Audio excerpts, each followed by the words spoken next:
This week on Siskel and Ebert, a country pig has an urban adventure in Babe, Pig in the City. Jerry Springer brings trash TV to the big screen in Ringmaster. And Cameron Diaz and Christian Slater do some very bad things.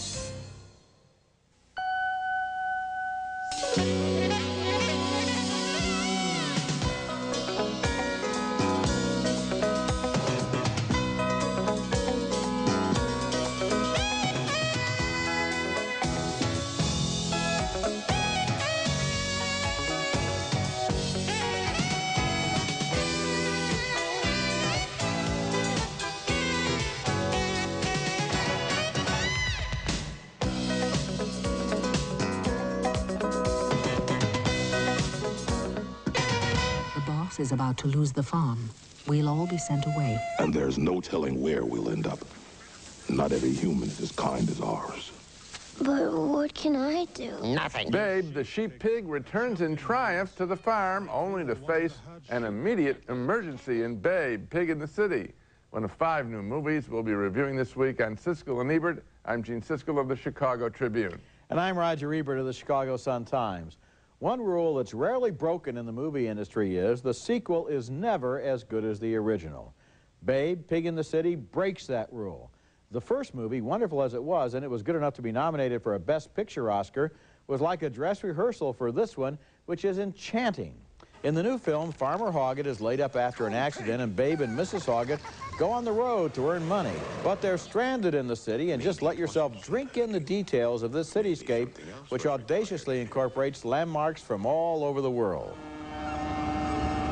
Whatever the case, in this place with its dark corners and endless possibilities, the pig felt sure he would find a way to redeem himself. The new movie has fewer humans and more animals, although the animals seem human too. You got a problem, sweetie? Who is it, honey? It's, kind of a baldy, pinky, whitey thingy.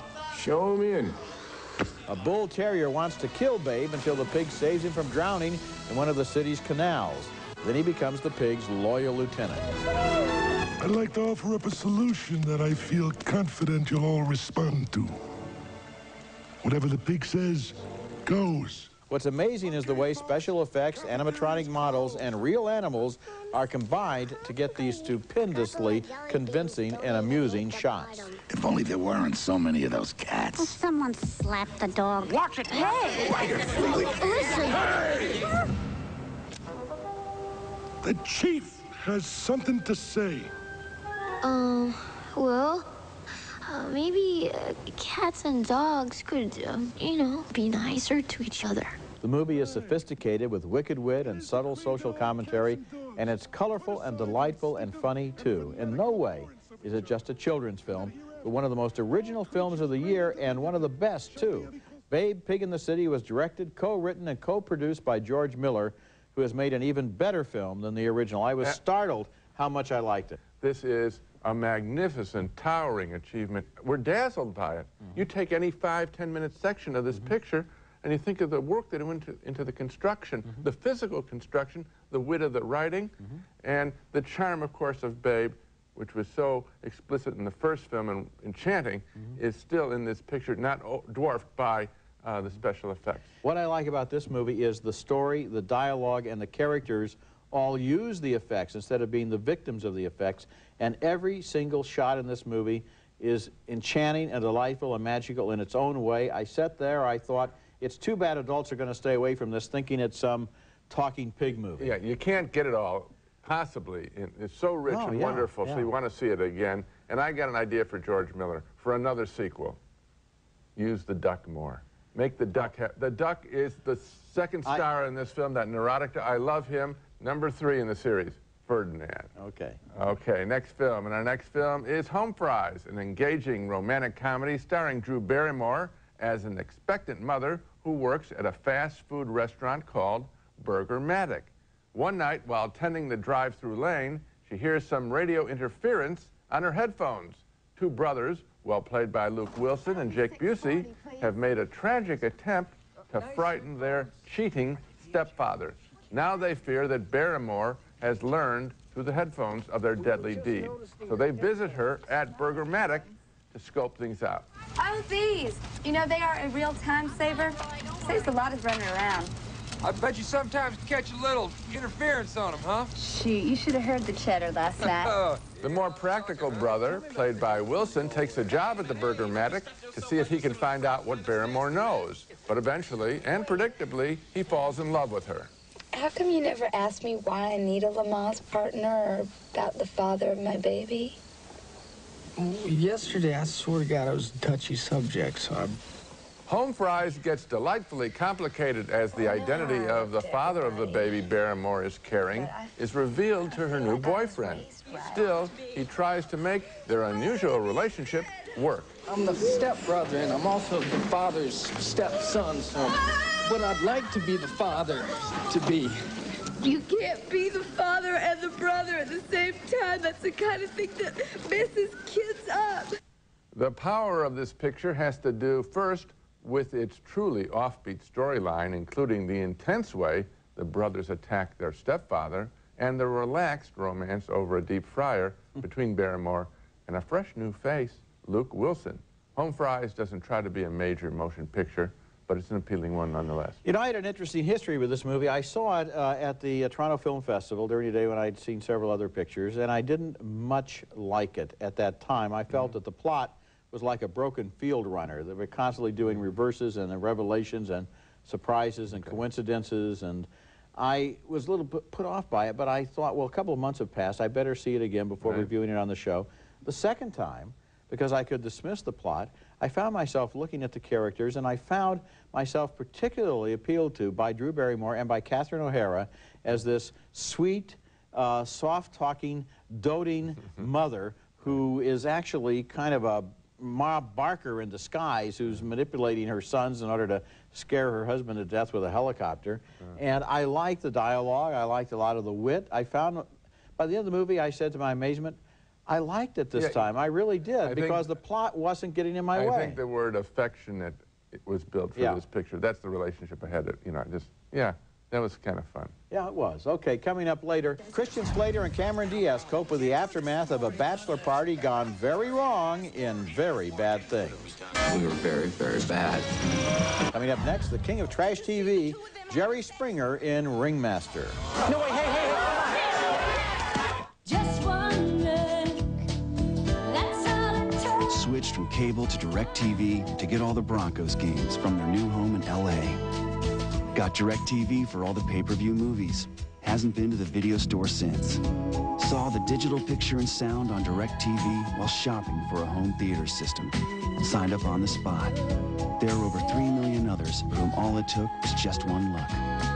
So, what are you looking at? I've asked Patty to show you how easy it is to use 1010-9000, the only number you need to get directory assistance anywhere in America. Watch. Patty just dials 1010-9000 and tells the operator whose number she wants. Leslie Weller, Denver. The operator finds the number, even offers to dial it with no connection charge. No connection charge? Sure, dial it for me. With 1010-9000, it's that easy.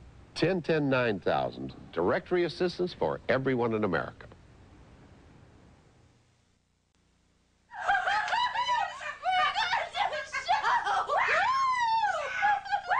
Who is that? Jerry wants us on his show. A mother has found her husband in bed with his stepdaughter, and at first she's mad, but then she thinks in this scene, hey, this is our big chance for our first family vacation. Free airplane tickets. We'll turn ourselves over to Jerry Springer. And they're naturals, of course, for the episode of the show titled, I Slept with My Stepdaddy. The new movie named Ringmaster is a fictionalized, behind-the-scenes look at the Jerry Springer Show, the most notorious talk show on TV. And in the movie, Jerry Springer plays a talk show host named Just Jerry. Jerry, could you sign my T-shirt?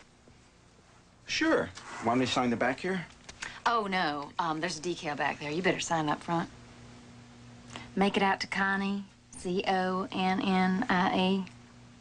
It's not the spelling I'm having a problem with here. Springer isn't really the star of the movie, just like he isn't the star of the show. His guests are. And here he looks abashed and bewildered most of the time. But there's good comic chemistry between Molly Hagan as the mother and Jamie Presley as her daughter. After the daughter cheats with her stepfather, the mother's husband, her mother gets revenge with her daughter's boyfriend.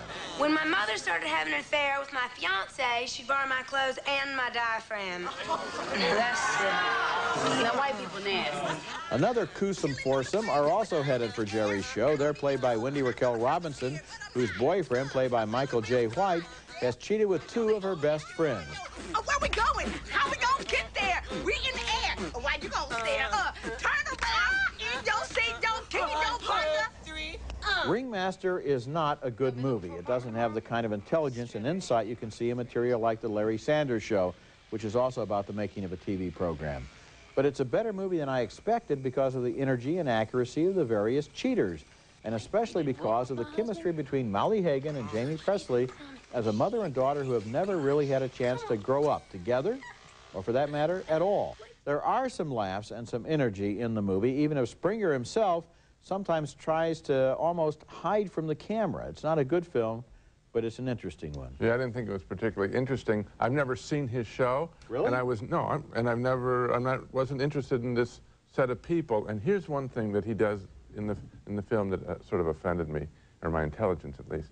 He says that, you know, the reason why he's censured so much is that this is what poor people are like, his show. And, you know, my response to that is, I'm not so sure. I think this is what possibly poorer people might be like if you dangle a plane ticket in front of them, and you call it a vacation, and shine lights on them, and they know that the only way that they're going to get on is to act out. Yeah, the format of the show is 25 minutes of a freak show followed by Jerry's little sermon in which he finds some homily that he can offer on the basis of the fact that he has trashed these people.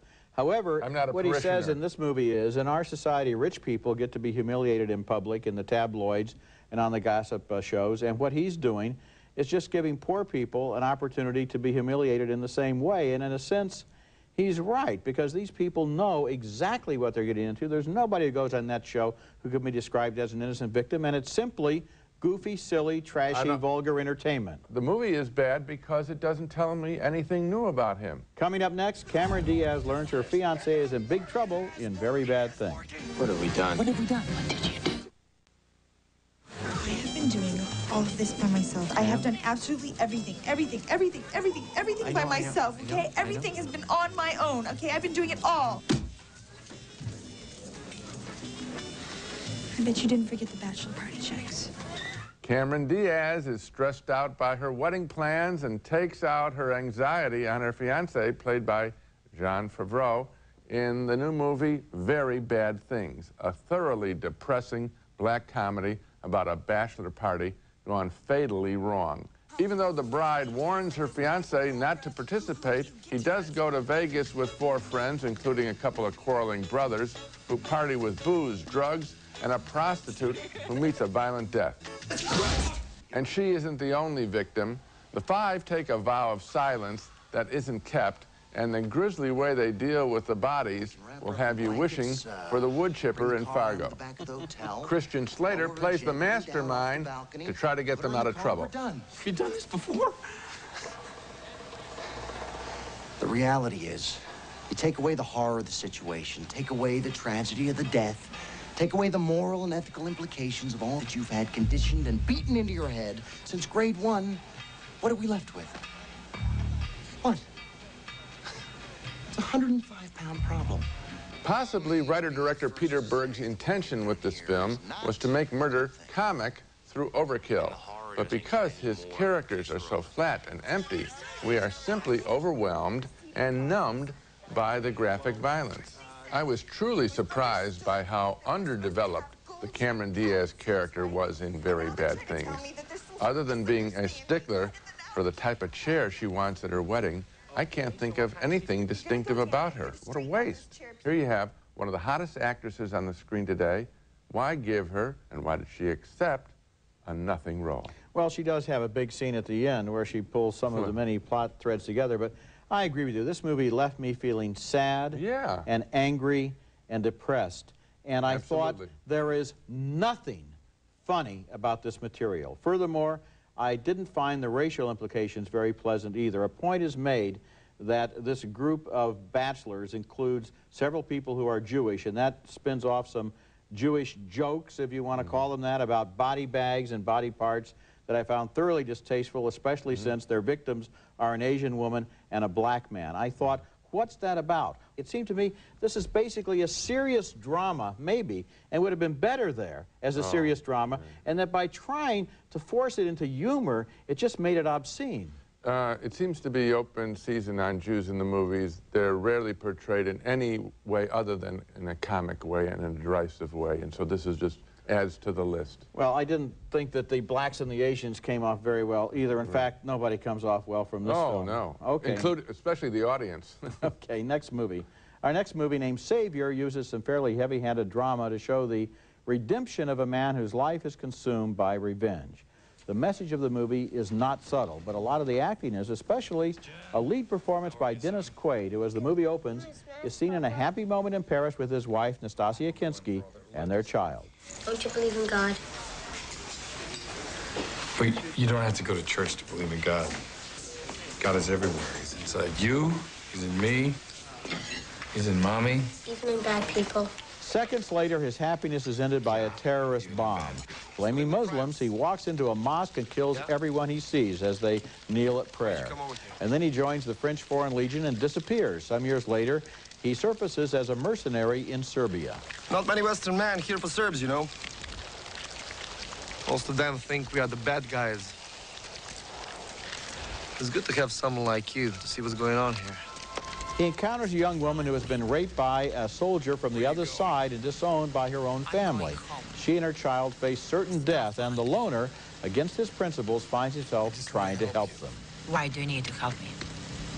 Need? Yes, I can see you need that. I'm from here. Somehow they're right when they say I was not a good Serb woman. It's not true. Listen to me. What happened to you? It wasn't your fault. The message of the movie is a worthy one. Killing is wrong, and hating others on the basis of their race or religion is wrong too. It's a very simple message, and yet millions of people have never learned it, and Savior is the story of one who belatedly does. I could see the wheels of the plot turning, and the symbolism is right up front. When the movie settles down to the story of the man, the woman, and the child, it takes on a kind of purity and strength that make it work, and the ending is powerful. Yeah, I liked it too, and it did creep up on me. The message that you communicate, yes, and it stands in distinction to us. A film we just reviewed, yes, Very Bad Things. Yes. And Quaid's character is worth following on this unpredictable journey where you do feel he is genuinely at risk and he has principles. Rarely do we find movie characters, as just I think of it, that have principles that they act on. Here's an example. It's a good film. You're right. When we come back, a tribute to the director, Alan Pakula.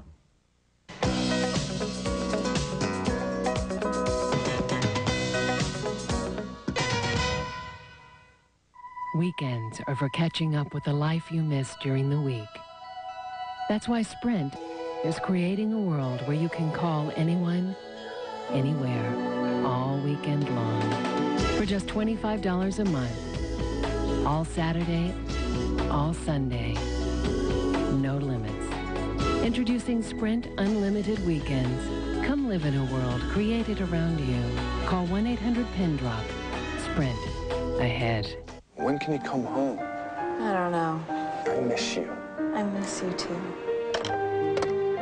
With the exceptional purchase power of Visa Platinum, you can throw caution to the wind and fly across an ocean to be with the one you need, the one you miss, the one you love. Hello? And so can she. I miss you. I miss you too.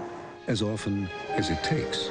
Visa Platinum, it's everywhere you want to be. Siskel and Ebert's Video Pick of the Week is brought to you by Nestle Raisinets. At the movies or at home, Raisinets.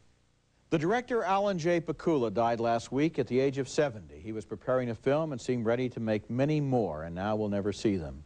He leaves behind a rich legacy of movies that often got more publicity for their actors than for the director. He was a quiet, thoughtful, courteous man with a wry sense of humor, and he made some good movies. He began as a producer, teaming up with director Robert Mulligan on such classics as To Kill a Mockingbird. But in 1969, he decided to direct his own films, And I met him for the first time in upstate New York on the set of his debut picture, The Sterile Cuckoo. It was also Liza Minnelli's screen debut as a confused college girl. 90% of Nancy Putnam's body is by DuPont. Fiberglass boobs. Fiberglass frame. In 1971, he made the powerful Clute, containing Jane Fonda's Oscar-winning performance as an articulate but troubled prostitute. They're usually nervous, which is fine because I'm not. I know what I'm doing. And for an hour, I'm the best actress in the world. In 1976 came All the President's Men, the riveting story of the Watergate scandal with Dustin Hoffman and Robert Redford. And in 1982 came Sophie's Choice with Meryl Streep's Oscar-winning performance as a Polish woman still tormented by guilt about her past as a Nazi prisoner. Du kannst eins von den Kindern behalten. Wie bitte? Du kannst eins von den Kindern behalten. Das andere muss weg. And in 1990 came Presumed Innocent with Harrison Ford starring in the Scott Turow bestseller about a prosecutor who becomes a suspect. All I want to do is tell the truth. The jury wants to hear me say I didn't do it. And all of those titles would be very good choices to rent on home video. Alan Pakula was the kind of man everybody in the industry knew and respected, even though he didn't have the high profile of some of his contemporaries. He was known for well-crafted films and for his attention to actors and their performances. He was motivated by two things, said Meryl Streep in her tribute, his principles and love. I had the pleasure of meeting him on a couple of occasions, and I was always struck by his intelligence and craftsmanship, and I think that he was drawn to that kind of material, intelligent material. So I mourn his loss because so much of what we're getting in films today is vulgar, and he would have none of that. Absolutely right. We'll be back in just a moment.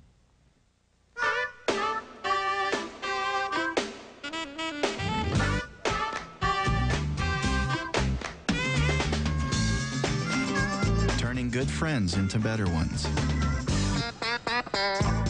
Turning new friends into old ones. Turning distant friends into closer ones. Turning Leaf. People everywhere are dialing 10-10-321 to save money every day. Now every time you use 10-10-321, you also have a chance to win $10,000. Every 10-10-321 call is an automatic entry to win $10,000 with a winner each day. So dial 10-10-321 today. It's easy. You'll save 50% on calls over 10 minutes and get a chance to win $10,000. The more calls you make, the more you can save, and the more chances you have to win. 10-10-321, offering big savings and now giving away $10,000 a day. Now let's take another look at the movies we reviewed this week. Two very enthusiastic thumbs way up for Babe, Pig in the City. We both think it's one of the year's best films, even better than the first film, amazingly. Two thumbs up for Home Fries, and especially for the quirky, engaging performances by Drew Barrymore, Catherine O'Hara, and Luke Wilson. Two thumbs down for Ringmaster, way down, Gene says. Jerry Springer's big screen debut, although I thought it was more interesting than he did. Two thumbs way down for Very Bad Things, a comedy about things that are not only bad, but simply not funny. And finally, two thumbs up for Savior, where Dennis Quaid's performance overcomes heavy-handed symbolism. Remember, you can hear our reviews on the web at Siskel-Ebert.com. Next week, we'll be back with reviews of more new movies, including the new animated feature, The Prince of Egypt, and the thriller A Simple Plan, starring Bill Paxton and Billy Bob Thornton as brothers who find a bag full of money in a downed plane. That's next week, and until then, the balcony is closed.